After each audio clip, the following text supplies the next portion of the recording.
Back to Division 7, boys and girls. Ruby Wings going up against Optimus in our best of 3 here. And for some reason, every single time, it seems like when we have Division 7 coming up, there is our starting map, Infernal Shrines. If it's not the first map, it's the second. But yeah, let's see what we're going to have here. We cast a little bit more Division 1 just recently, and there was definitely a noticeable gap between the skill, as you would expect.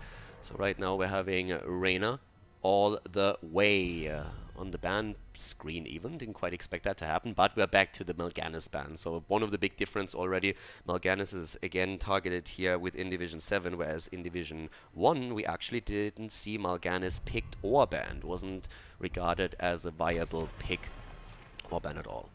This is also another time where we have a team that we've already seen in the past. Ruby Wings, if you remember, actually played in an Infernal Shrines game that was pretty sick just recently. So we'll see if they're going to adjust to that. With Junkrat now being banned out as well, we're actually starting to home in a little bit more on the damage. Now, some of the heroes that I'm definitely watching out for here are Khaldor and Asmodan again. For Division 7, it seems to be something that a lot of the teams really prefer to get. Diablo starts us off as the first pick. But yeah, Asmodan has been played here a lot, and Khaldor as well. Sylvanas we haven't really seen too much, so okay, I'm game already. Optimus goes straight into Sylvanas, and this is, by the way, Fat Optimus, so the free agent team.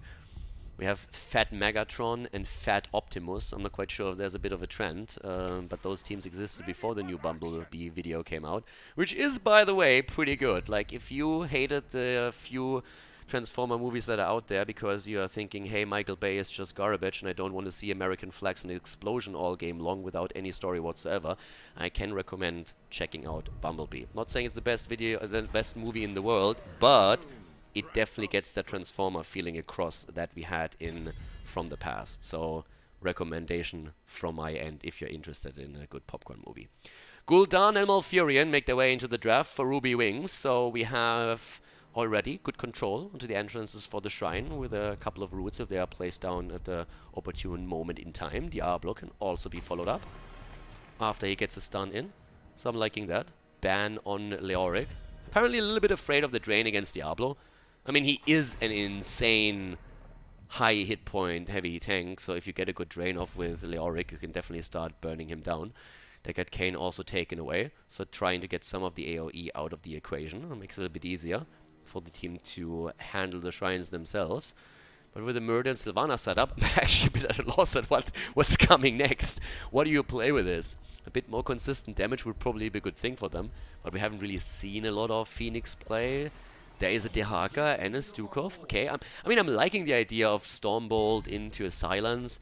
I guess you could try and get now a Jaina on the back end of the draft and get some burst damage in. But I'm not quite sure if that draft is really going to hit it on Infernal Shrines. Like, the wave clear doesn't seem too insane just yet. You have Dehaka for the top lane, but you could definitely struggle a bit trying to take these shrines. But let's, for now, focus on Ruby Wings a bit. A Genji and a Sonya coming out. Fair enough. So we have the reset potential through the Swift Strikes. And Sonya for the spin to win. Now, there are a couple of interrupts, of course, that can really screw with her, so she might be in a bit more trouble here. Personally, again, always advocating for Blaze. I still think on that on most maps he is a fantastic hero to be played, but Sonya can definitely pack a punch and also add a bit more to the damage potential. Kerrigan coming in! Alright! Sylvanas the only range damage, look at that. And there's the additional stun coming out. Let's see if that works out for them. That's the first right here. Optimus with a Kerrigan pick as we are heading into game number 1 on Infernal Shrines. And let's see how that works out for them. Let the games begin. Game number 1 on Infernal Shrines with Olivia Frost for Ruby Wings on Genji, Bata on Gul'dan, Salt Creek on Diablo at the front line. We have Ghosty on Sonya and Fromage on Malfurion. To the right side of the map, Lumpy for Team Optimus, the free agent team on Stukov, Lizard on Muradin, Timmers on Dehaka, Fu on Kerrigan, and Gallic on Sylvanas. Alright, let the games begin. Who's going to take it here? Is Kerrigan going to be able to land those combos? It's Division 7, so the first thing that you have to ask yourself is Kerrigan aware that she has a combo? Might sound like a bit of a silly statement, but you would be surprised. We are looking at the lowest division right now, so there is obviously a Karrigan combo. You're trying to pull people into your stun, and for that to happen, you need to start with your stun first, and then you try and pull people into it because of that delay. If you can combo that off with a Stukov silence, you are in a great spot. And yes, that answers the question. Karrigan definitely knows that she has a combo. Hasn't landed it, but we are definitely going to have a Karrigan that knows what to do there. So that's going to be potentially devastating for the blue team in team fights if that actually comes out. It's one of the things that at the beginning can be really frustrating when you have a Karrigan in your team and she doesn't know what to do with that. Yeah, there we go. Gets the kill in, Diablo down, and Fu is making the plays already, getting the early tank kill, and therefore the first blood for the team. Muradin even trying to see if he can maybe slow down the rotation. Someone has definitely listened to an HGC caster too. So Muradin is currently sitting here. He knows there's a rotation coming towards the mid lane and is trying to slow that down a little bit. And therefore some of the experience is being lost. Something that we see HGC teams do quite a bit. And it's something that they are trying to incorporate into their own games right now. So with that being said, we're actually now seeing also from Muradin Third Wind as a level 1 talent. I haven't really talked about this. There's a lot of poke happening in the game. Then you can mitigate some of the damage by simply moving out of the fight for a short period of time and then playing around with that. One of the issues that I have a bit is that they're actually starting to split. So originally they started with a rotation between mid and bot lane, and then they started to give that up. The problem is that with Karrigan and Sylvanas alone, it's going to be a bit tricky to really get that kill. If they have a 4-man rotation going, then we're talking about a very different scenario. And all of a sudden, we have a potential fight. Muradin is trying to jump in. He doesn't get that, but Karrigan goes for the stun and gets it, at least against Malfurion. He doesn't fall, but we might see Diablo die again. Nope. Oh, well, maybe. And yeah, he just survives here. This could actually have been a kill or two. The problem for them was really that they simply moved too late. And they also split their damage between Malfurion and Diablo. So with better coordination and a better shot call there, they could have definitely walked away with another kill. As it happens, Malfurion and Diablo both walk away and don't fall. But it's definitely one of the things to point out that they can improve on. Mercenary Queen now taken from Sylvanas as a level 4. It's going to be an interesting one. I'm actually a little bit curious to see how much value they're going to get out of that talent with the Unfurling Shadows on level 1, so trying to get those extra damage in and stacking that as endlessly as you possibly can. We have the first shrine being announced though, and this is the battle for the first Punisher, and we're having Hurricane now taken on the side of Sonya. It's actually not too bad, because at that point you can remove the slows and the roots. There's a little bit of that around, especially when we're looking towards Stukov. But of course you still have a lot of the stuns to consider too, especially with Karrigan, with also Muradin and a Stormbolt, the Jag of Dehaka if it comes in. And they're starting to move in here. Muradin jumping out. The root is a little bit too late to stop that, and they're already starting to take the lead. Dehaka hasn't made a move yet. Instead, he's trying to go for Sonya here. Gets the drag, might even get the solo kill, but Sonya should be able to walk away. The fight on the shrine, on the other hand, is still ongoing. And while Sonya has to tap, Dehaka is moving into the middle. Still pretty even. Karrigan with an attempt. This time the combo actually doesn't land. Messes up a bit on the hotkeys, but Diablo's in trouble and he goes down. Taken apart again. The second kill against the front line. Diablo down for the second time in a row now. And Sonya hasn't joined the fight yet. Look like they're going to give this one up. Genji is already zipping through the minions, trying to get more damage and then clear that wave a bit faster, with someone having to move to the top. But as you can already see, this is starting to get a little bit dicey from their end right now. They're starting to lose quite a bit of ground, and that's Ruby Wings that I'm talking about here. So they're currently attempting to somehow get that Punisher baited over first of all. Finally works out, so they're going to work on that first objective. The problem really being that right now we're having the red team in an actually really good position. So first of all, they're getting the kills, they're getting the Punisher, they're having with Dehaka also a really good position on the map itself. And with that now we're having the Punisher being taken out.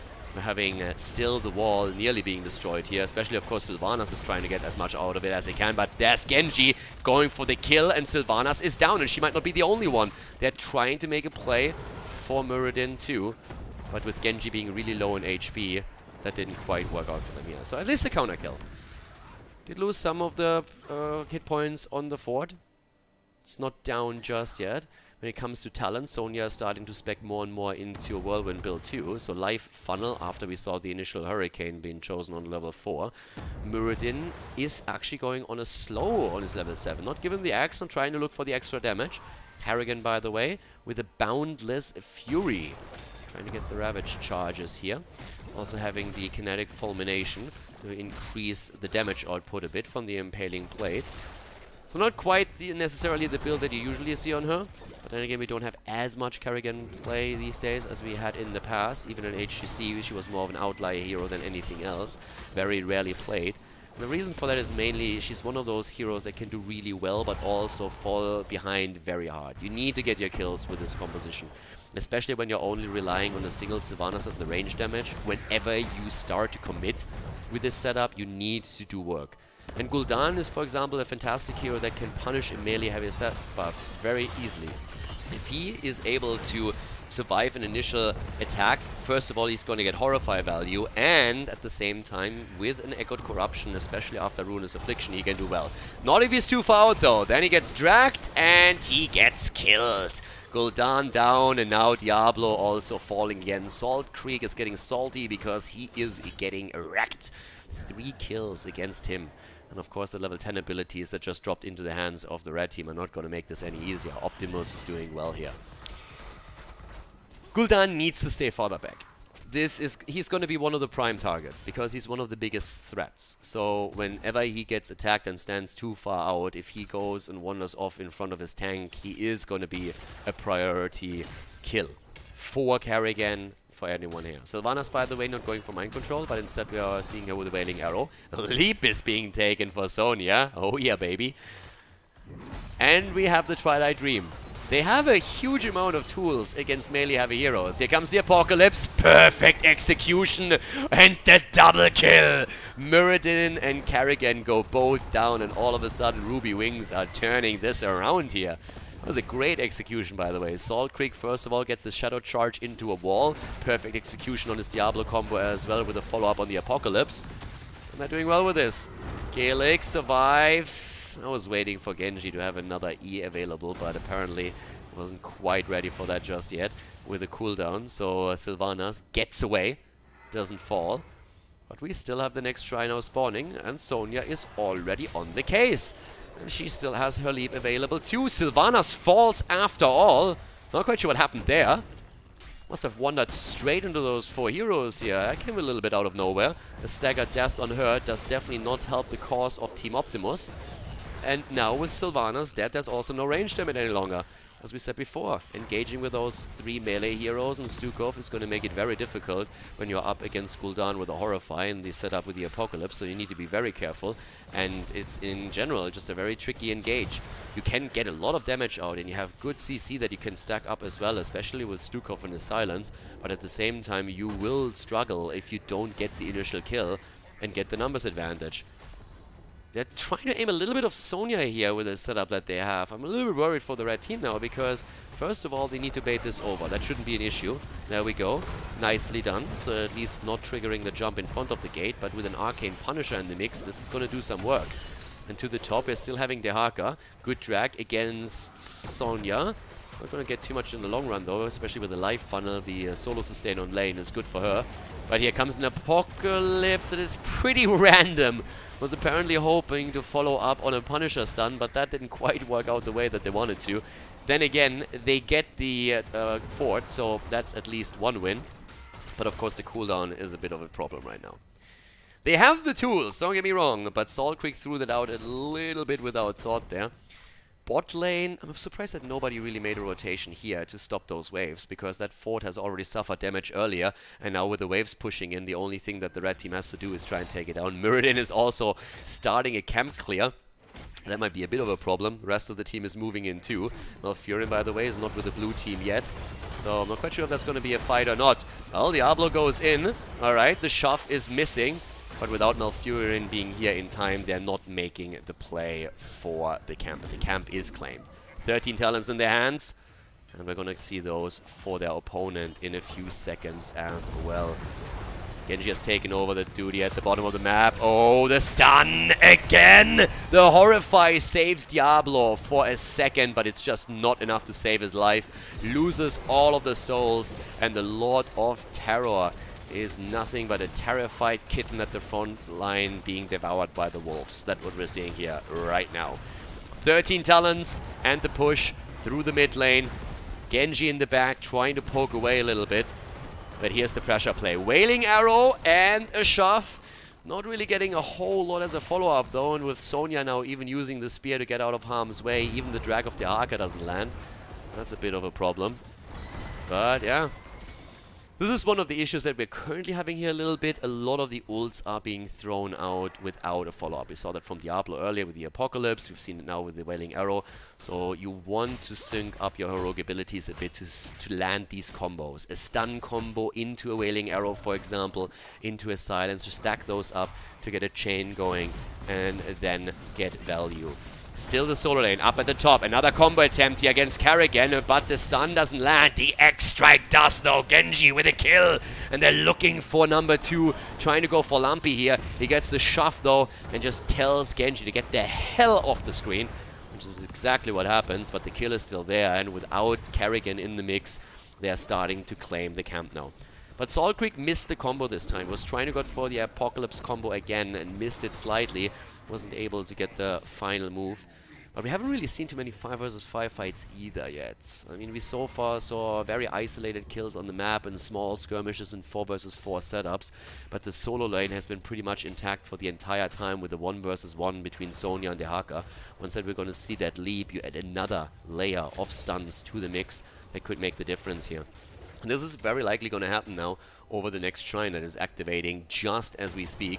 So we're going to see that rotation in. Diablo is back to business here, and now the big question, who gets the third Punisher? The Haka pushes out another wave topside, but he's going to tunnel in very, very soon. And cooldowns are ready and back to business, with the exception of X-Strike, but even that should be there once that it matters. Avatar already being used, maybe a bit early. Combo of Karrigan doesn't really land. The Wailing Arrow comes out, doesn't hit too much either. There's at least no follow-up, but the drag comes in as the Haka is moving in. Maelstrom, Horrify, everything is out. Diablo is low and might fall here. He doesn't have Apocalypse just yet. Now it comes online, but it's too late. And after him, Malfurion dies second. Genji is trying to find counter kills, and they get one against Muradin at least. But Karrigan is showing no mercy. Rips Gul'dan apart, and a 1-for-3 trade is something that Optimus is very happy to get. Karrigan even focusing on the camp, not even going for the shrine. Just saying, hey, with only 2 heroes alive, we can make this an easy camp plus Punisher. Apocalypse wasn't ready. That was the big problem. I actually think Apocalypse was ready and got interrupted, to be honest with you. It might have been an interrupt on the Apocalypse instead, because I could have sworn it was ready before the fight started. But no matter what, it didn't go off. And that was a big issue, because as the choke point find happens, Diablo just couldn't get any value out of that. Now both teams are on 16, and it's a constant back and forth that we're having here. Stone Form on the side of Muradin. We're seeing also the Will of the Forsaken for Sylvanas. That should make her life a bit easier once that these stun combos come out. Let's have a quick look at Gul'dan's stacks. He is done, has Ruinous Affliction, so with the stacking process is doing well. 68 stacks, by the way, also on the level 1 of Sylvanas, so she's really getting some numbers in on that as well. And gets the damage out there. Talking about the damage, 35k for her, not too bad. Gul'dan, of course, running the show here, thanks to his corruption. The question just is, can they land the kills? Horrify is ready. So they could go for it again. All of the ults are ready. Only Stukov's is on cooldown as he just used it. They're baiting the Punisher over towards the core, but the keep is still being attacked. Diablo is dead again. No Apocalypse, no nothing. He's down, and the same goes for the keep in just a second. Another kill attempt against Genji. Here comes the Twilight Dream. Stopping that attack for a moment, but the keep is down. They're still looking for more. Stukov missing the shove. Genji TPing back to the core, to the Nexus, but no engage. No leap, no Apocalypse follow-up. Horrify was used earlier, but they could not get a kill afterwards. So Optimus is taking the lead in the game here, and especially Diablo is suffering a lot. I mean, we talked about it already, but you just look at the kill count or the death count, and he is sitting at 6. Pretty brutal. That's 6 deaths out of 9. pretty rough. He just doesn't have a real easy time there, especially when the follow-up isn't ready for him. But yeah, Diablo getting pretty much ripped apart by this. Not having Sonya really standing at his side the entire time doesn't help too much either, of course. That's why Blaze would have maybe been even a good idea here. The extra stun would have helped too. Camps are now taken across the map from Team Optimus. They are trying to paint that map red as much as they can. But the lead in experience is also going to help them to get the earlier Storm Talents, and this is probably going to be the biggest concern right now. Genji is solo laning topside. Sonya, again, there are good follow-ups. They can try and get an Apocalypse combo with Leap and then follow up with a Horrify shortly after, but just the damage output with Ruinous Affliction would already be a really big help if they could land that properly. And if that happens, would be a great case for them. Right now we're also seeing more traps on the map. The Haka even borrowing in for this one, but yeah, can't get close enough to Gul'dan to get a kill. Lizard is trying, he's a bit far out if you ask me. And here comes the root against Muradin. The Horrify is really good, but can they really drop him? Great silence, and Kerrigan comes in again. Diablo is dead. The leap in a bit too late. Genji is followed. X strikes in, zips out. No counter kill, but Kerrigan isn't done just yet. She wants to go for Sonya once more. Ghostia was going very aggressive here with another spear, but the fight is over, and another fort falls as a Team Optimus is going for it. Yeah, Division 7. Coordination isn't really quite there. Again, big difference when we're looking at those Division 1 games and at what we're seeing here in Division 7. But it also shows you quite a bit of these moves. Diablo is just in a rough spot, and Ghostia really doesn't want to be there yet either. Muradin hitting that Stormbolt a bit later than expected, but he goes for it eventually. But it's just not enough. It's just, they are just staggering these abilities. Nothing hits at the same time. It's like oftentimes really the question, do you spam your cooldowns out, or do you just wait and sync it up with something? You can't really have any kind of follow-up on the Stormbolt if you throw your abilities out too soon. For example, if Lurking Arm is being used right at the beginning of the fight before there's even a Stormbolt, you might miss everything. If you wait another second and allow Muradin to set you up, then it's a lot easier to get value out of it. The drag is there, the Haka is alone, Kerrigan comes in and wants to help out, but this is not going to be a good fight for them. Muradin is already at top. This is a 5 versus 4. The 20 talents are giving the red team a bit of an edge, but that was still a bit of a questionable fight to take here. Worked out for them in the end though. The blue team retreats, and they already have Muradin topside.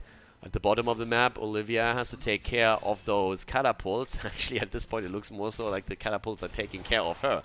Not really the hero with the wave glare that you want, but Ghostia is taking it. They're giving it up. They're giving up the shrine topside. I think, guys, let's not fight. Let's get 20 and play around that. So they want to hit that 20 before the Punisher moves into the keep and then hope to take the fight here. That means taking this experience here, first of all. Someone needs to take care of that, and it looks like Genji is going to be the one to deal with it. And the rest of the team is dealing with the bottom of the map, but they definitely need to get a few more waves. One more wave is 100% needed, and already the Punisher is on the way. It's a frozen Punisher. They're going for the camp. Not sure if that's really the play here. You want to get this wave and then back off. They're wasting too much time right now. They're going to get a camp, but the camp is not going to do too much in the long run. And now we're having another Shaman camp taken too. This is getting a bit tricky. They're definitely losing way too much time. Diablo gets the 20 together with Gul'dan and the rest, and then moves back. Bada's a bit late to the party. The gate is already done. The wall and the towers are already gone before the fight even starts. And now, yeah, Gul'dan isn't even here as it begins. Sonya isolated, but gets away. Here comes the attack from Kerrigan herself. Tries to come in with the Omega Storm. And once more, Olivia goes down. The kill is there shortly after the zip. But the Horrify is fantastic. Is it going to be enough to take down Kerrigan? Yes, indeed it is. But Malfurion falls to Dehaka, going 1 versus 3. Pays with his life for it, but goes for the 1-for-1 trade. And that definitely made it worth it. The keep is down as well. Muradin isn't even here. Muradin is just giving him like a fuck. I don't even know why Muradin is like not here. Apparently he moved back, and I don't have no idea what Muradin is doing there. But Muradin is just like walking around the map to the Billy Hill song, and is just saying like, this is fine. Fighting without your tank in a 4 versus 5. You have a Punisher, guys. You're gonna be good. Muradin is finally making an appearance here, and it's apparently a bot as well. Am I seeing that right? Even a bot you can ping. Ping the bot and he is going to follow you. Not quite sure why they didn't pause the game there.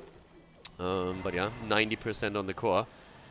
And Muradin just decides that he wants to wave clear bot lane.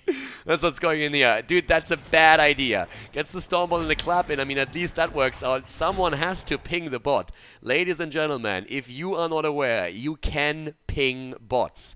They will follow basic commands to an extent. And finally, someone realized that Muradin is a bot and starts to pause the game. I'm not quite sure what's happening there. I mean, at some point they realized that Muradin wasn't with them. They probably see him at the other side of them. They're like, yeah, that's normal. He always does that. He always does that. And they're like, wait a second, he's a bot? Did you realize he's a bot? No, I didn't realize that either. Like, I thought he plays like normal. I was actually surprised how many Stormbolts he hit. It's like, yeah, me too. I really thought he trained a lot. And then at some point when he makes the move to the bot lane, they're realizing, well, wouldn't do that, right? I mean, we're talking to him and he isn't answering, so maybe he dropped. And then they realize, yeah, it's not him. It's not him, guys. So, looking at the numbers a little bit while we have this short break. 7 deaths by now on Diablo. We're having still Gul'dan taking the top numbers in the game, sitting currently on 66,000 damage. Not doing too bad, but yeah. Again, they need to secure a couple of the kills. When they go for the same target, I think they're pretty deadly, but they had now a few situations where they didn't focus on the same hero, and it backfired really quickly. Stukov sitting in the back here, doing his thing. Sylvanas is sitting at 61,000 damage. Just give you a bit of an idea of how many stacks she has. She's sitting at 117 stacks right now for the Unfurling Shadows. So getting a pretty decent damage increase through that talent alone, that's definitely going to help a lot to get those numbers up. And we're 20 minutes in. Obviously, the more you keep stacking with this, the more you're going to be able to get that damage out later on. But she's definitely doing the work here. With all the CC that he has in front of her, or she has in front of her, it's pretty tricky for the rest of the team to, or for the opponent's team to really go in and target her here, especially now since we have from level 16 onwards the Will of the Forsaken. So whenever that attack comes, when Diablo, for example, tries to make a move or Sonya attempts to leap in, if you press that quickly enough, you get a lot out of it. The 20, on the other hand, you can definitely argue about that. I mean, Deafening Blast isn't really like too bad if you can make it happen. You get the extra damage and the silence. You just have to make sure you hit it. If you are in a situation where you can follow up on a Kerrigan, that's normally the dream. That's really what you want to do. Kerrigan lands the combo, Muradin lands the stun, then you get the Deafening Blast in, and all of a sudden your opponent is going to have a huge problem to deal with. When it comes to level 20 talents for their opponent, that's a little bit of a different story. I mean, living weapon here, so the cooldown reduction. We're seeing also Ignore Pain for more survivability on the side of Sonya herself. And at the same time, Life Bloom. Alright, taken here on level 20. I mean, you could have gone into the upgraded Twilight Dream, I guess, but at this point, just trying to get a bit more burst heal in. Can help you if there's engage on a single target. But yeah, 90% on the core, 2 keeps down. The situation on the map isn't really pretty, let's be honest about that. The red team is doing really well. The damage output on Angelic alone is very, very strong, but there's still a lot of arguments to be made why there might be a bit of a comeback. If Bella in particular is going to be able to land that Horrify at some point and they have a proper follow-up, they could get these kills. I mean, we saw it against Kerrigan in the previous fight. It's going to be interesting to see what happens around those 3. I don't think that Ghostia and Salt Creek really have the potential to take him down once he comes back. And there's always, of course, the option that they're simply deciding, okay, we accept there's a bot there, like we're going to back off and we're going to let you live. But right now, the blue team has, at least with those 2 kills that they got, the time to push out lanes a little bit. So that's especially true for the bot lane, but also top side. And the next shrine is going to be the important one. You have one more team fight in you. We've seen crazy comebacks in the previous series, but there's one more team fight to be fought, and if you're able to take this one, then you're going to have a situation in which you might start a comeback, but you have to definitely win the next team fight decisively, or the game is over. With 2 keeps down, there's no doubt that that is going to be the last hurrah. And we're back. Muradin jumps out, and they not even follow up on it. Okay, so Lizard is back to business. After they finally noticed that Muradin is actually back. They know, of course, now too, that they are massively in the lead and time is working in their favor, thanks to 2 lanes pushing. At the same time, though, you can't take this too lightly, or your opponent will get back into the game, and they're aware of that too. I mean, if you look at the kills, it's actually not that big of a difference. 8 against 12, so that's still manageable. But the next fight is what matters. And that next fight, mind here, no face check on the bush. Checking that out, alright. worked so far. Apocalypse, a little bit optimistic. The leap in was way better though, and Sylvanas is immediately being attacked here. The Horrify is in, and they go for Kerrigan. And she's down, and now we're seeing Genji trying to take down Sylvanas, and she falls as well. The nightmare scenario for Team Optimus is there. Gul'dan survives, a nice push against Dehaka. Really well done by Diablo, keeping Gul'dan alive. And now Genji is in play again, trying to get even more damage and more kills in. He's not able to take down Muradin, but they have 3 kills now. They take the camp away, and this is a fantastic situation now. Dealing also, of course, with the catapults here, and there's a lot of them. Those 3 are already dropping the shield and the hit points very, very quickly. Gul'dan taking them down, and really has to, because that core is down to 50%. But they're starting to be back to business. They did quite a lot for this. And they're now trying to get more value here in the middle with a 3-man that is currently pushing. You can definitely start taking a few camps to maybe offset some of the catapult pressure and push these lanes out even more. But the next shrine is going to be the important one, and that spawns mid lane. Now the 3 heroes that they just killed are going to be back for that, but at least they're able to get some map presence, get some time to push these lanes out. They got the experience there too, and with those mercenary camps that they're now going to take, they will offset, as I said before, the lane balance slightly. Can maybe take down the fort. I think it's a bit late for that, but that would of course be the ideal scenario to at least get a catapult spawning every 3rd wave. Sonya should have probably dealt with 1 more catapult topside. This is going to be problematic. The topside is going to be a big issue, sending someone there. But the shrine is spawning middle, so this is going to be the big battle now. Cooldowns are all ready and back up to business, and they are trying to set up a little bit of a trap. Muradin is there, they go in, Apocalypse combo, and it starts hitting at least 1. The Silent comes out as the Wailing Arrow is in, and immediately the X-Strike. Genji nearly falling, but is able to move away. Horrify saves them for now, but here comes Team Optimus. They're trying to go in again with Muradin, following it up. Stormbolt is hitting, catapults are starting to move onto the core. Diablo trying to create a little bit of space, but now all of a sudden he's in trouble. That's just the combo, not able to move out though, and is followed again. Dehaka comes in with the drag as Diablo dies. They want to go for Gul'dan, trying to drop a 2nd, and yep, it's working out quite nicely. 2 down, and they can now try and go for core or the objective. Diablo is back, thanks to the 100 souls that he had stacked up, but they are down their main damage dealer. And the red team, they're not even thinking about going for the objective. No more Punisher for them, they want to go for the core here. Have to make that work though. If they screw this up, they would be in trouble, because then Gul'dan would be back. Here comes the shove though. The immediate engage. Drag is missing. X-Strike was being used already. Sonya with the damage output. The core still firing away. They're firing underneath it. Nice! Nice 10 from Malfurion. The Twilight Dream and the double kill. And they're going for the triple. Muradin is jumping, but Sonya is there with the leap. And Genji goes in now too. They're going to get another kill against Muradin unless he can jump away from this, and it doesn't look like it. Nope. It's a triple kill, and now all of a sudden the game is wide open again. Sylvanas moves onto the shrine and says, damn boys, maybe we should have gone for this in the first place. Tries to take a couple of stacks here, and they are moving in right away as Gul'dan comes back onto the map. Very unlikely that they're going to get it. Gul'dan has to deal with the top lane though, and that's exactly what Berta does. Tries to go for the catapults, tries to take them apart. 3 heroes currently on the shrine. That's definitely going to be a Molten Punisher for the blue team. Ruby Wings, they don't give up on this game just yet. Yes, 2 lanes are down, but they still have a little bit of fighting spirit left in them. Another catapult topside. We're 25 minutes into the game, so those catapults are really hurting, and Sonya knows that too. Starts taking it out, and with this push they have to at least try and get 1 keep, if not even go for game. Muradin is going to be back in just a few seconds. There's already camps taken again, so that is going to push even more aggressively towards the blue team's core. They're trying to take those down now, as they do with the catapults. And Sonya is still on offlane duty. She's still there, but she will have to join the team eventually. We'll have to go there eventually. Another camp taken. Have to take that down. Actually, they can let that pass because they're pushing mid-side anyways. Sonya now moving down to the bottom of the map, or at least thinking about it. There's 2 catapults already, with a 3rd one building up. And with 50% on the core... Wait, what? Insta-kill against Sylvanas? What did she do? Not even an ult was used for that. Nothing!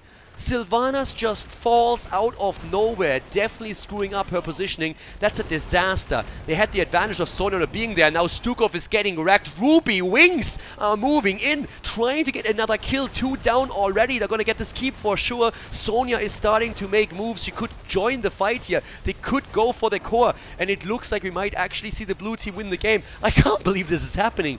This is insane. Here comes the Contagion. Alright, gets the Silent in, but the core is losing hit points. Sonya's on the way. It's a 5 versus 3. The core is falling. Diablo dies once again. Mirrodin completes his quest, but that doesn't matter anymore. The game is over. Ruby Wings just won game number 1. What?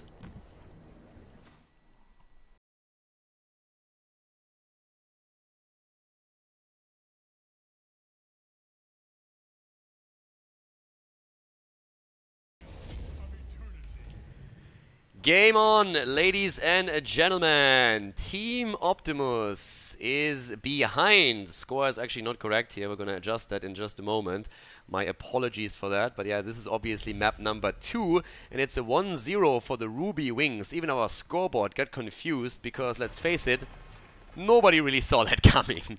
I mean, I've been talking about it a little bit with the comeback potential for Ruby Wings, but even I didn't expect this to be over that quickly in favor for the blue team. But that kill against Sylvanas that came out of nowhere apparently really screwed Team Optimus over. Now, while we were waiting for this game to start, some of the team members of Team Optimus were talking about how they needed a minute so they could get another beer. It's not quite really what you want to read from your teammate when you're heading into another match, especially considering how the last one ended. That might have something to do of which why Mirrodin was all of a sudden gone for a minute or two. So, yeah, let's see what game number 2 brings. Sylvanas gets banned out immediately. At this point, Ruby Wings just says, yeah, we might have won Infernal Shrines, but that Sylvanas is pretty annoying. Battlefield of Eternity is the map. Mal'Ganis and Garrosh banned out, so are we going to see Tyrande? Is Hanzo going to be played here? Are we going to have maybe a Li Ming for those poke battles? And of course, is Artanis a favorite of Division 7 teams, a hero that is going to make an appearance since it is Battlefield of Eternity? We talked a lot about hero choices recently, and personally I really think that if teams on that level want to improve, a good way to do that is start focusing on heroes that are a bit more impactful in general. And that would make Artanis not really your preferred pick on this map. But as it stands, Diablo gets picked on the first pick, Mirrodin and Arcana following things up. And so far, looks pretty decent. Mirrodin again. Jaina comes out. Alright, Ring of Frost and Apocalypse has been a combo that has been used in the past in Division 7, so we might actually get to see that again. Maybe even with a Zeratul as a setup. I doubt it, but we have seen that happen. Void Prison into Apocalypse into Ring of Frost can be brutal. This isn't too bad either. Getting Malfurion with a root next to the Ring of Frost if they play that, and an Apocalypse. So similar setup already for Ruby Wings as they had in the last game, at least Diablo and Malfurion. It's actually surprising to me that they take Diablo again. After how beaten up he got in the last game, I really thought that they might move away from him and go for another frontliner. But apparently they're still okay with the Diablo plays here and hoping for those Apocalypse combos that come out of him to initiate and get the stun ready. Greymane banned out, so reducing some of the potential race for the Immortal. We haven't really seen any of the heroes that we kind of expected with Battlefield of Eternity. Now it changes the lineups a bit, right? So, for example, Li Ming. It's not really a hero that does necessarily the most insane damage on the Immortal right away, but it's pretty fantastic when you are locked into that poke battle in the middle of the game and there's no minions to really soak those shots, so you can fire that out. But I still expected to at least see maybe Hanzo, maybe Tyrande. Haven't seen any of that yet, and supports are already chosen. Now Mirrodin and Deckard Cain is a decent follow-up for the start, but you still want to follow up with some damage. And the damage numbers, where are they? Reyna's banned out, so you can't even go for an Exterminator play like we've seen in the past. How is Team Optimus going to run this? Artanis and Li Ming.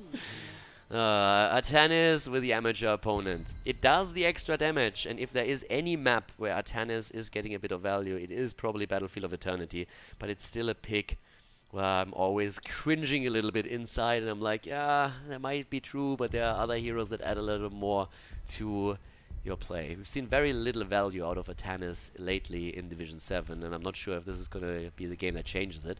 But again, we're open to it, so we're going to watch out for it. Li Ming is a great choice. And we have Leoric cleaning the map again, trying to take the trash out, with Phoenix as the last pick for Ruby Wings. Alright, what's it gonna be? Team Optimus, they need one more. Range damage would be nice. Auto attacker could be great here for them if they choose one. If not, a little bit more cooldown based damage would do the trick too. But what's gonna be the choice for them? Maybe even another frontliner. And it's Zeratul. They are the ones who are going for Zeratul here. Fair enough. Battlefield of Eternity. Let's see if Team Optimus can tie the series or if Ruby Wings is going to claim the 2-0 victory over their opponent. Battlefield of Eternity and Ruby Wings start things off with Olivia Frost on Phoenix, Bata on Jaina. We have Fromage on Malfurion, Salt Creek on Diablo, and Ghostia on Leoric in this game. And over to the right side, we have Lumpy with Deckard Cain, Lizard on Muradin once more, Timas on Atanas with the amateur opponent on level 1, Fu on Liming, and we're seeing Gallic on Zeratul. So the 16, of course, for him is going to be the big one. Already heading into the Cleave build with the early Greater Cleave, but once you have level 16, this is where he really unfolds a lot of his power, and that's what we have to watch out for. Astral Presence. Still a bit weird to see that talent taken, but the thought process, of course, being that you are usually very locked into those fights in the middle of the map, and that's why a lot of the players think that Astral Presence gives them a bit more value here. Yeah, already a bit of a poke. Salt Creek! I mean, if I'm Salt Creek, then I'm really getting a little bit salty here, because no matter what happens, I'm always like the punching bag of the opponent's team. He had trouble in the last one, a lot of deaths against him, high focus, and now the game starts, and even before we're seeing the minions clash, he's already on half HP.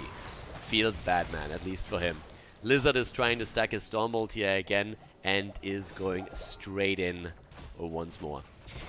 I'm actually happy that Mene doesn't watch a lot of these games, because he would get one aneurysm after another if he watched the Li Ming's builds that we have been graced with recently. The amount of glass cannon. Then again, that's a talent that he actually took in the past occasionally too, but the amount of Astral Presence that we see and even the Orb builds would probably just break his heart. As it stands though, I don't think Lizard wanted to jump here. I'm pretty sure he was more aiming for that spot. But that dwarf did not hop far enough. So a little bit of a skirmish here at the bottom of the map. Not any victims just yet. Good route, and that's... Oh, I want to say kill, but it wasn't quite. Still had the blink there. It was a good move by Salt Creek, but yeah, they moved Zeratul out of harm's way eventually. Top side, by the way, Timas going up against Ghostia. And yeah, that swap just doesn't do anything for you. And here comes the quick drain, and he made it perfectly right. The swing first, slowing Atanas, and then draining him. And Atanas is having a tough time at the top lane, I can tell you that much. Even with the shields, he already had to tap. Leoric didn't, so you can already assume that he's not really in the best mood right now, because that lane looks pretty much like a loss to them. Down at the bottom of the map, the situation is a little bit different. Again, the attempt to go for Zeratul. Muradin jumps in too, and Li Ming is firing from the backline. Stormbolts are hitting pretty reliably too, so Lizard is doing a decent job trying to get his own stacks up and completing his baseline quest. But we are going to see those Immortals spawn very soon, and this is when the real party starts. Now Diablo on level 1 went into the Feast on Fear, did not go into Devil's Stew, since we are having, of course, only 2 lanes on the map. This isn't too anything, so it makes it a little bit harder to get access to those regeneration globes. Level Fear talent right now. First of all, we're having Leoric with the Neil Peasants going straight for the wave clear. Makes the top lane a little bit more difficult to win for Atanas too. Dominance for Li Ming, and the red team actually starts to go straight for their own camp, and I like that. Prepping the shaman camp so that it works well with the objective. The blue team doesn't do that. Yeah, I was just about to say, please don't go for it now. That would be a delayed attack, and that would make things even worse. Just try and go for the attack and race. The red team didn't really have the perfect timing down either, so if the blue team would have made that move immediately, they could have raced it to the halftime show and then made a play there. Talking about making plays, an attempt to go for it, but those roots are a bit late to catch Li Ming. In comes Leoric with a drain. He has to be careful too, and Li Ming is still firing away from that backline. Atanas on level 4 going into the shield surge. So that is definitely going to help him a little bit here. Tries to keep him alive whenever he falls below 25% HP. Camp at the top lane, gets some value. Leoric was already stopped by Zeratul for a moment. Muradin is very low down here, and Lizard has to be extremely careful that he's not the next victim of the blue team. Not a single kill so far, by the way. Yep, the warp back as we're seeing Phoenix being attacked, and Zeratul is in trouble. Zeratul is in trouble and doesn't have a cooldown ready. Gets flipped in again and just barely is able to move out before the next salvo of damage comes through. With Leoric also dealing with the top lane and the Shaman camp, he's moving back into the fight, and they are all low. Shouldn't really follow too much now and instead focus onto the Immortal. But the blue team is actually doing well in these fights. Ruby Wings all of a sudden finding a little bit of confidence after this victory in the last game, after that great comeback that they had there. So starting to get a bit more damage in, working on that halftime show. Tannis down here, alright, Diablo needs to be careful. Swap attempt, not being hit. Leoric comes back in as Phoenix still does the damage. Zeratul moves in and tries and take him out here. Very unlikely that he's going to get that completely done. And yep, Zeratul moving away too. Halftime show hasn't started yet though. He didn't put the last few auto attacks in to get the halftime show trigger, but they're trying to go for Muradin. The Blizzard was great, but there was no roots. Another swap, and Timmer's putting himself into more trouble than he asked for. The drain is on him and keeps Leoric alive, but here's the halftime show. Started and completed, and they're still going for it. Gallic is down. Diablo with a kill into the wall. Salt Creek trying to redeem himself for the last map. The attack on the Immortal already halfway down. Good damage being pushed out by Tannis in particular, and they are actually going to take it here. Blue team losing the Immortal. Red team claims the first one. And Tannis is definitely the linchpin here. With the amateur opponent, he can get the damage numbers in, and that's exactly what he did. Small shield, but it's still there. 1 kill is all that we got so far. 1 against 0. And at the top lane, the 1-on-1. So a 4 versus 4 at the bot lane. No 5-man push attempt. The level 7 talents are ready for both of them, and that means Limming with Calamity. Calamity for her once more. The extra slows on Deckard Cain here with a 7. Still the attempt by Salt Creek to see if he can flip someone over the wall. So far not successful. Leoric hasn't picked his 7 yet. Hopelessness would be good. But we've seen a lot of the momentum attempt. Alright, still the zoning. Here comes Deckard Cain. Immortal is nearly down, by the way. Good damage against it so far, and the defense is really solid. Olivia Frost jumping away from this one. And Leoric went into Hopelessness. So gets the extra range on the drain. Good for him. It's going to make Tannis even more suffering at the top. You can already see how this is just going to happen the entire time. It was a pretty good dodge here by him, though. But Ghostia still has that extra recovery, and Tannis just doesn't have that. The wall is not falling, but that has already taken a lot of damage. And that's without the Shaman camp that was sent up there a bit earlier. Zeratul double-checking the camp, wants to see if someone sneaks that in. Didn't have full vision of the heroes here, apparently, at the bottom of the map, or was maybe wondering if someone would do that solo. It's a little bit weird that he checked that out, because we already saw everyone down here on the map. Good damage against Lizard, but the root is not spot on, and therefore he actually gets out here. Unfortunately for Ghost, yeah, he misses the drain. That's exactly what we talked about earlier. Swing first, drain second. Which he mostly did, at least when we were watching. Still a very there's not a lot of kills in this game. Not right now. Like, I'm pretty sure that's going to change with the next Immortal, but so far they're playing this a little bit more cautious than the massive attacks that we've seen on Infernal Shrines.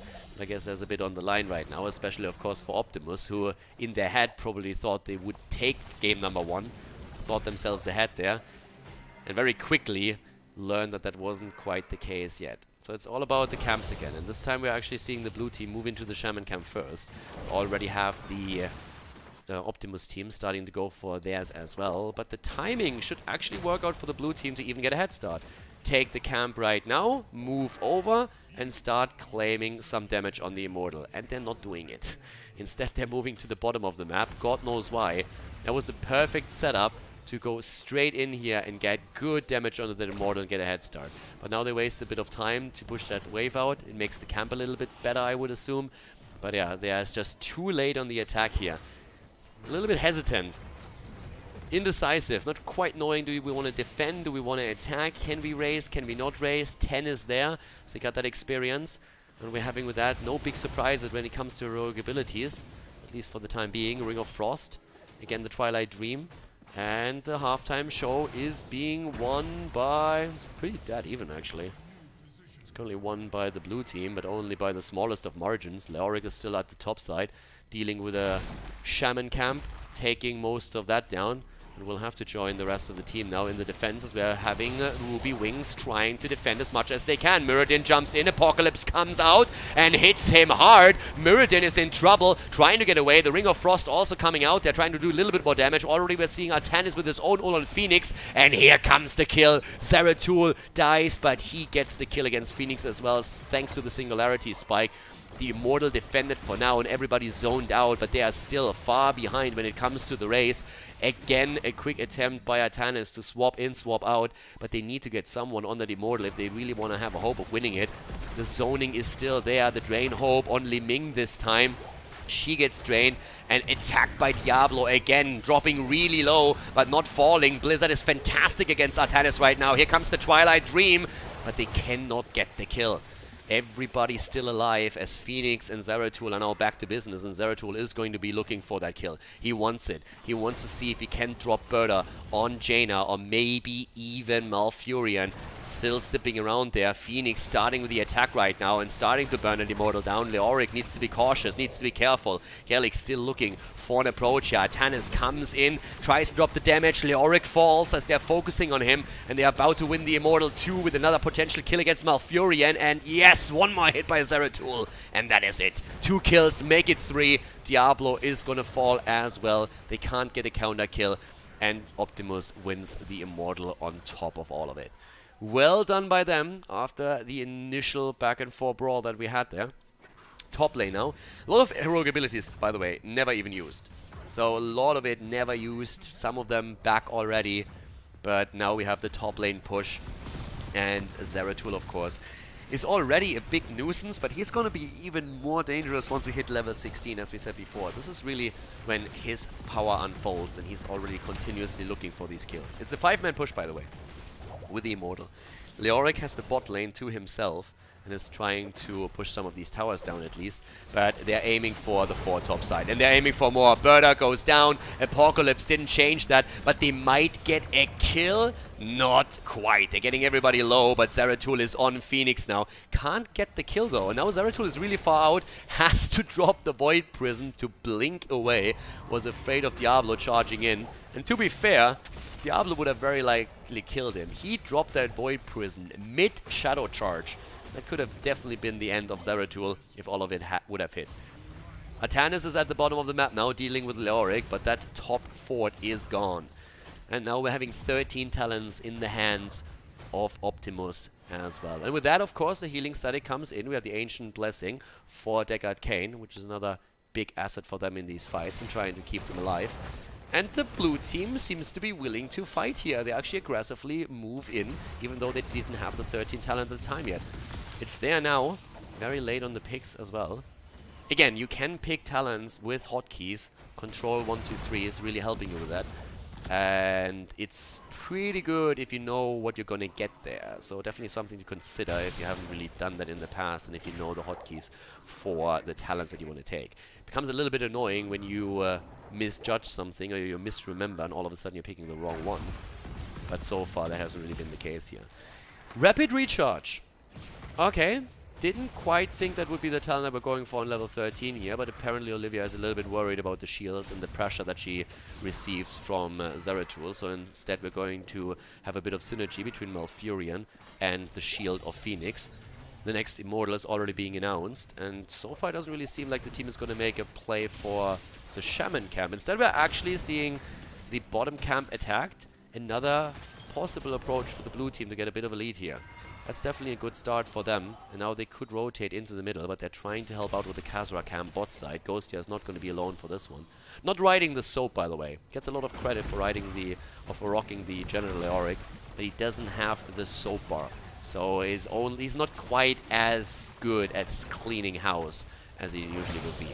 Big fight down here already starting. Again, camp is still moving through here. The Shaman camp. Leoric is low. Diablo with a combo, and he hits a good one. But here comes the stay a while and get listen. They're still aiming for Muradin. The ring is only hitting Li Ming, but that might be enough. Phoenix gets interrupted on the salvo. That would have been huge. That would have been the end of Li Ming for sure, but the interrupt is there.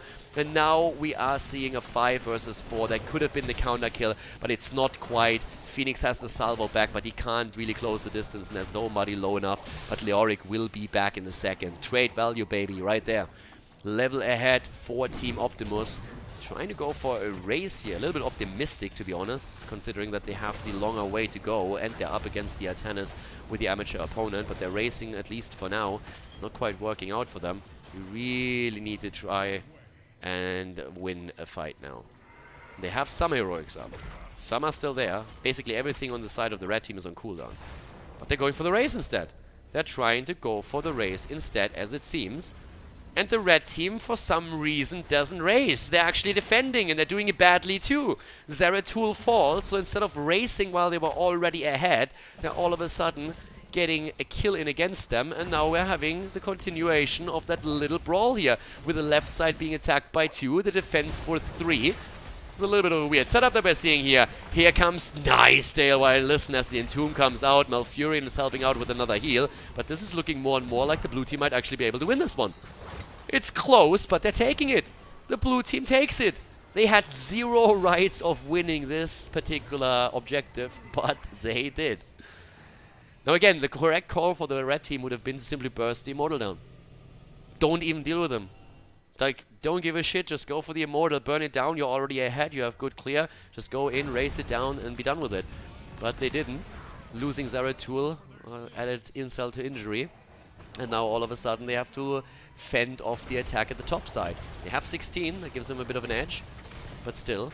And with 16, of course, we have now Stone Form. We have also, finally, the Cleave talent for Zeratul, so he's looking at the Void Slash here. But here comes the attack. Oh, what a setup, baby! Zeratul and Muradin are down. Malfurion goes in with the Twilight Dream of the Ages. A beautiful Entomb shortly after. Drops Deckard Cain. That is just Ruby Wings being unleashed here. Damn! Triple kill for them. Ring of Frost was strong after the initial Diablo setup, but that Twilight Dream was absolutely fire. The Immortal might be down, but they are still hesitating here. Artanis swaps himself in, and he can actually be very happy that Malfurion missed the root. If that root hits, he's in trouble. As it stands, though, they're trying to steal the camp away. And there's not really a whole lot to stop them, if they hurry. Well, they kind of do. Not really. So the camp's taken. It's not going to do too much, but you take it away from your opponent. That's a win. The bot lane is a different story, though. Leoric has to really hurry up to make sure that they're not missing out on too much of the experience there. Phoenix hasn't made a choice on his 16 yet, but they're going for all the camps of the map right now. How many mercenary camps do you want? All of them! Mirror Ball as well now for Li Ming on level 16. I haven't really talked about that yet. But yeah. This brought Ruby Wings back into it. Seems to be a little bit of a story of this series, like whenever we are seeing one team ahead, the other one makes a bit of a crucial mistake and things turn against them. Another camp spawns at the bottom of the map, and what do? You take it. Take that camp. Yep, there we have it. But here comes the move in from Optimus. They want the fight. Are they gonna get it? Looks likely. Ah, not quite. Immortal is being announced. They could take their Shaman camp right now. Ruby Wings, that is. But there's a brawl to be had. And brawl trumps that. Oh, nice! Oh, what? Look at that. What a beautiful combo. That is not what I expect from Division 7. Execution was on point. Malfurion had a lot of trouble following up the entire game, but this one was absolutely on point. A double stun into the wall against Muradin, and then Malfurion with the roots on the ground, and they just dropped the dwarf. Didn't even go for Avatar, nor did he use the Stone Form here. Didn't get any of the hotkeys in, or he was just as shocked as I was and didn't even think about it. And that's Ruby Wings with great execution. And they are going for the Immortal right now. Void Prison was also dropped after the Entomb put Zeratul in a bit of a tricky spot. But that should be a halftime win at least. They're trying to go for the halftime here. Li Ming actually missing the mirror ball after the setup with Deckard Cain. Ghostja is a little bit low. Does he want that trade value? Is he playing Leorki? Not quite. No, he does. There it is. Random ults again from Ruby Wings, a Ring of Frost and an Apocalypse. They already lost one, but they get the counter kill against Zeratul just before he's able to take Jaina down. Diablo's in trouble. On the other hand, here comes the salvo. Atanis is low, Deckard Cain is 2, the Stormbolt misses, and everyone alive, at least for the time being, except for Zeratul and Leoric. The halftime show was won by the blue team, and now it's all about the remaining 50% of HP. Olivia Frost is around. Everybody is just tapping. Diablo hasn't lost the souls yet either. Go to the fountain. Try and get it set up from there. Red team going straight for a bit of damage themselves. Is the blue team racing? Blue team is actually a little bit hesitant. Finally, they're moving in with the Blizzard, and they're trying to get it here, but they need to hurry if they really want to get it. Mirrodin is going to try and stop them, or at least slow them down, and the rest of the team is going in for that now too. But Li Ming is low, gets stunned, barely moves out, and the warp in to confirm the kill. Kill secured as Li Ming falls. The stay a while listen. Is it going to save Atanis? No, it's not. He's dead, and so will be Deckard Cain. One auto attack away, and Phoenix delivers without a problem whatsoever. 19 versus 18, nearly 20, 3 heroes down, an Immortal secured as Ruby Wings is looking for a potential 2-0 victory. Absolute brutal plays here in that last engage. Diablo all of a sudden finding one wall stun after another. Li Ming looked strong up to the point where she got hammered into the wall face first, and then the quick warp in by Olivia Frost getting the kill here. 51,000 damage for Phoenix, 53k for Li Ming. The 2 representative top damage dealers for their team. And now it's time for the first keep of the game to fall. They're moving in already. The question remains, can they save the core? They have the Void Prison up. That should help. You can simply Void Prison the core, buy yourself a little bit of time, but you somehow still need to take that beast down. And now we're having 20 talents against them, and that means the Buried Alive. And that's a fantastic tool from Leoric. In they go. Mirrodin. Where's the Avatar? There, Stoneform too, but Mirrodin goes down. It's too late. The Ring of Frost might not have done as much as they wanted to, but it did enough. Deckard Cain about to survive here. Where's that Void Prison? Void Prison on the core, baby. He doesn't drop it, and the core is falling. 30%. No Void Prison. No hope. Finally, it's in, but it's too late. Phoenix and Leoric fall. So does Atanis, but that Immortal is still spitting fire. The core goes down, and that's a 2-0 victory for Ruby Wings against Team Optimus.